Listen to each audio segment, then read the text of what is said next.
La personne la plus dangereuse qui peut détruire ta vie est celle qui te blesse par ses comportements, puis se met en colère contre toi à cause de ta réaction. Elle ne s'énerve pas pour ce qu'elle a fait. Elle s'énerve parce que tu as osé parler. Parce que tu as exprimé ta douleur. Très vite, elle t'accuse d'être dramatique. De mettre la pression. Ou d'aimer les conflits. Pourquoi cette personne est-elle si dangereuse? Parce qu'elle est l'une de ces deux choses. Soit une personne immature, incapable de communiquer de manière saine. Soit, et c'est le plus grave, une personne manipulatrice. Le manipulateur renverse toujours les rôles. Il te fait douter de toi. Il essaie de te convaincre que tu es fautif, même lorsque tu exprimes simplement ton malaise. Et avec le temps, tu commences à le croire. Tu commences à te taire, par peur d'être jugé à nouveau. Et c'est là que la destruction commence vraiment. 2.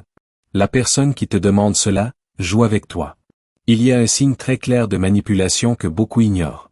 Quelqu'un qui te traite selon son humeur. Il part quand il veut. Il revient quand il veut. Il te montre de l'attention quand ça l'arrange, puis disparaît sans explication. Mais malgré tout ça, cette même personne te demande une chose. De ne pas changer. Oui. Malgré ses absences, ses retours, ses contradictions. Elle veut que toi, tu restes le même. Disponible. Présent. Fidèle à elle, comme si rien ne s'était passé. Et c'est là que réside le danger. Parce que ce n'est pas une demande innocente. C'est une stratégie. Une personne comme ça ne cherche pas une relation équilibrée. Elle cherche un contrôle émotionnel. Elle veut avoir la liberté de faire ce qu'elle veut, tout en s'assurant que toi, tu restes à ta place. Alors retiens bien ceci. Quelqu'un qui te traite de manière instable, mais exige de toi une stabilité totale, ne t'aime pas sainement.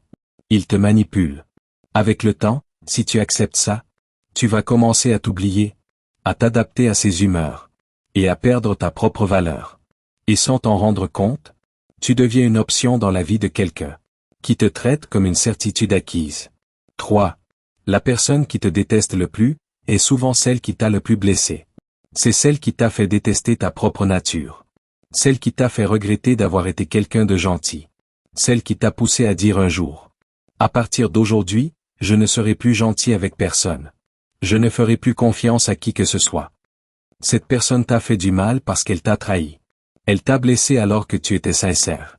Alors que tu agissais avec une intention pure. Et malgré tout cela, elle t'a trompé. Elle t'a manipulé. Elle a agi avec de mauvaises intentions. Parfois même, elle te montrait de l'amour. Elle te faisait croire qu'elle tenait à toi. Qu'elle était digne de confiance. Mais ce n'était qu'une illusion. Alors retiens bien ceci. Même si tu choisis de pardonner, ne fais jamais l'erreur de lui redonner une place dans ta vie. Parce que pardonner, c'est te libérer. Mais l'oublier, c'est te remettre en danger.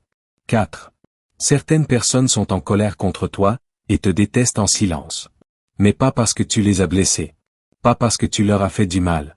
Et même pas parce que tu as eu un mauvais comportement envers elles. Non. Elles sont en colère contre toi pour une seule raison. Tu as brisé leurs attentes. Elles pensaient que tu ne pourrais pas continuer sans elles. Mais tu as continué. Elles pensaient que tu allais t'effondrer après leur départ. Mais tu es resté debout. Et ça, elles ne peuvent pas l'accepter. Parce que ta sincérité, ta clarté, et ta pureté, ont fait tomber leur masque.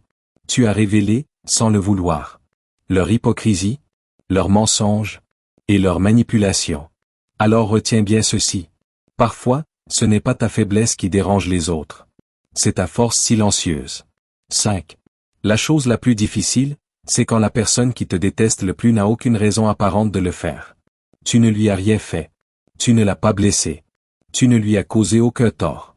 Et pourtant, tu remarques dans ses gestes, dans son regard, dans son comportement, une hostilité claire envers toi. Et tu te demandes, pourquoi? La vérité, c'est que la raison n'est pas toujours visible. Mais elle est souvent simple. Ta présence dérange. Plus encore, ta présence efface la sienne. Sans que tu le veuilles, sans que tu fasses quoi que ce soit, tu réveilles chez cette personne un sentiment d'insécurité.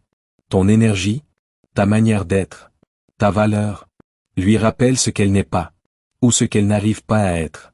Alors elle ne te déteste pas pour ce que tu fais, elle te déteste pour ce que tu représentes. Et ça, c'est une bataille qui ne t'appartient pas. 6. La meilleure et la plus puissante façon de faire un reproche, est de punir quelqu'un qui t'a déçu. Ce n'est pas de te disputer avec lui, ni de crier, ni de le menacer, ni même de continuer à lui reprocher quelque chose, que tu lui as déjà répété plusieurs fois. Non, tout ça ne sert à rien. Le reproche le plus fort, et la réaction la plus marquante, c'est simplement de t'éloigner en silence. C'est d'effacer ta présence de sa vie. C'est de lui retirer le privilège de t'avoir. Parce qu'il y a une vérité qu'on oublie souvent. Apprends à offrir ton absence à ceux qui ne savent pas apprécier ta présence. Parfois, le silence parle plus fort que 1000 mots. Et ton départ, dira tout ce que tu n'as plus besoin d'expliquer.